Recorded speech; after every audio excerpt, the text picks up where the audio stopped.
अपना नाम बताना है और अधिकतम 3 वाक्यों में अपना सवाल पूरा करना है। कई लोग सवाल की जगह भाषण देने लगते हैं, उससे आज बचना है।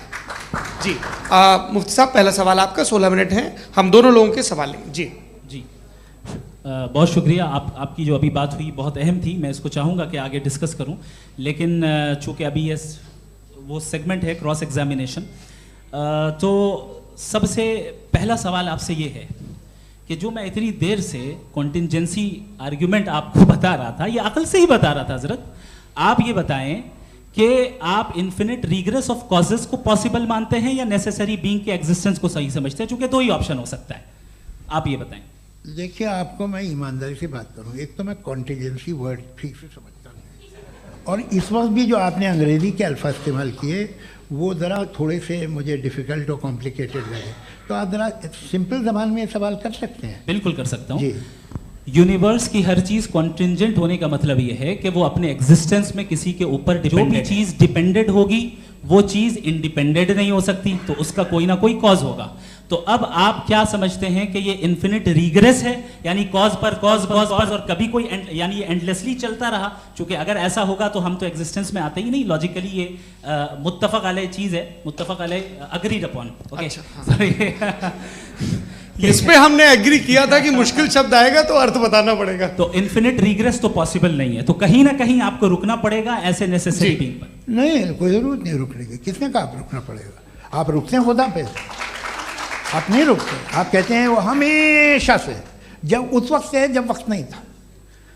आप कहाँ रुकते हैं कि अब हुआ था वो? आप नहीं कहते। हम क्यों नहीं मान सकते कि यूनिवर्स जो है और बल्कि मल्टीवर्सेस जो है वो हमेशा से हैं, वो बनती है, बिगड़ती है। एक हमारे यहाँ एक चीज़ है ब्लैक होल, वो समेट लेता है वापस, फिर ब्लास्ट होता है, फिर फैल जाता है, और इसमें हमारी तो खैर कोई औकात ही नहीं है इंसान की।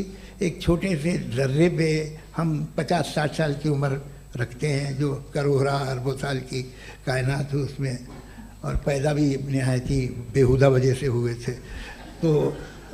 तो इसमें ये सोचना कि इसकी वजूहात और ये क्यों है, ये डिपेंडेंट है, ये हम देख रहे हैं, क्या मालूम। आप सोचिए कि ये जो फैल रही है कायनात, ये कहाँ फैल रही है, ये कहाँ जा रही है, और ये फैल क्यों रही है? अरे बना ली थी तुमने, रुको भैया, हाँ काफ़ी है। ये फैल क्यों रही है? ये और कौन सी कायनात जिसे मैं दूरबीन से देखता हूँ तो 2 बिलियन लाइट ईयर पे है, उससे मेरा कोई वास्ता ही नहीं है। 2 बिलियन ईयर यानी अगर मैं 80,000 माइल्स पर सेकेंड से चलूँ तो 20 करोड़ साल में वहाँ पहुँच जाऊँगा। इसकी ज़रूरत क्या थी? ये दुनिया, ये कायनात तो इंसान अशरफुल मखलूक़ात के लिए बनाई गई ना। तो ये सब ये टर्म समझ में नहीं आया, इसमें कोई ख़ास समझने वाली बात थी भी नहीं। ये जो अल्टीमेट कहा यह जाता है कि ये जो पूरी यूनिवर्स है, ये जो दुनिया है, ये इंसान के लिए बनाई गई। अच्छा, ये सब इंसान के लिए। क्यों साहब, सही है ना? बिल्कुल, लेकिन इसका ये मतलब नहीं कि किसी चीज के पीछे रीजन आपको नहीं पता तो रीजन नहीं है, इसे कहते हैं नहीं, मुझे नहीं पता, लेकिन मेरी जिम्मेदारी नहीं है। वो बिल्कुल सही कहा था उसने, बर्टन रसल ने, आपने उसे मजाक में टाल दिया कि भाई आप एक दावा कर रहे हैं, मैं क्यों कहूँ कि ये गलत है दावा? आप प्रूफ कीजिए, मेरे पे जिम्मेदारी ही नहीं है, मैंने थोड़ी कहा है। आप प्रूफ कीजिए कि ये सही है। आप आर्ग्यूमेंट ऑफ कॉन्टिंजेंसी का जवाब ही नहीं दे रहे हैं। पूछना चाहेंगे? आप सवाल पूछना चाहेंगे मुफ्ती साहब से?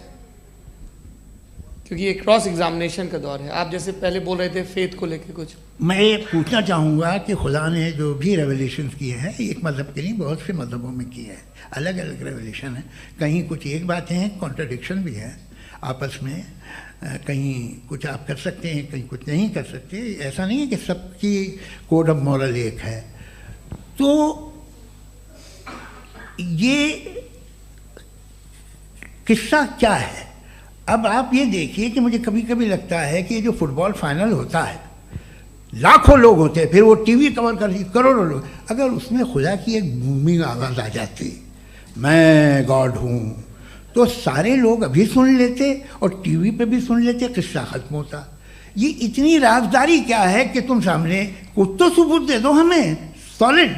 ये कह रहे साहब ये यूनिवर्स कैसे बनी, इससे मसला क्या हल होगा? मैं पूछूंगा आपसे खुदा कैसे बना? क्यों नहीं पूछूंगा कैसे बना? बल्कि वो तो कायनात से कहीं ज़्यादा इंटेलिजेंट है, कायनात से कहीं ज़्यादा कॉम्प्लेक्स जी, वो हमेशा से है। आप कहेंगे मैं मान लूँगा। अच्छा, दोयम वो कादिर मुतलक, यानी कादिर मुतलक का मतलब ओमनीपोटेंट, वो जो चाहे कर सकता है। आपको नौकरी दिलवा सकता है, आपकी अच्छी जगह शादी करवा सकता है, आपके पड़ोसी का मुकदमा हरवा सकता है, आपको जिता सकता है, सब काम करता है। थोड़ा सा माइक क्लोज जी। वो इस दुनिया को चला कैसे रहा है, ये दुनिया कैसे चल रही है, आपको इस पर हैरत नहीं होती? या क़यामत के बाद कभी एक जस्टिस होगा, जब ये बच्चा मर चुका होगा जिसकी धज्जियाँ उड़ गई बम से, इसको इंसाफ मिलेगा तब। अच्छा, अब जवाब दूं?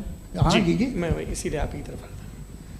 सबसे पहले आपने रेवलेशन और स्क्रिप्चर्स की बात की, इस पे मैं बात कर सकता हूं लेकिन आज नहीं करूंगा चूंकि वक्त कम है, कभी और इस पे डिस्कस करेंगे। मैं तैयार हूं उस पे भी बात करने के लिए। ये क्योंकि अभी हमारा से topic- राउंड 2 की भूमिका तय हो रही है।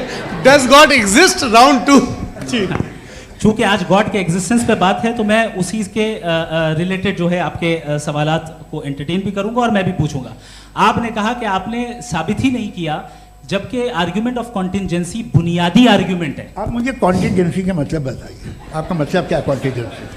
कॉन्टिंजेंसी का मतलब यह हुआ कि हर वो वजूद जो किसी भी चीज का पाबंद है, हर वो वजूद या हर वो चीज जो अपने एग्जिस्टेंस में किसी भी चीज के पाबंद है और उससे बाउंड है, उसको उसकी ज़रूरत है, उस पर डिपेंड करती है, तो जाहिर सी बात है कि उसका कोई ना कोई कॉज होता है। ये तो अक्ल की बात है।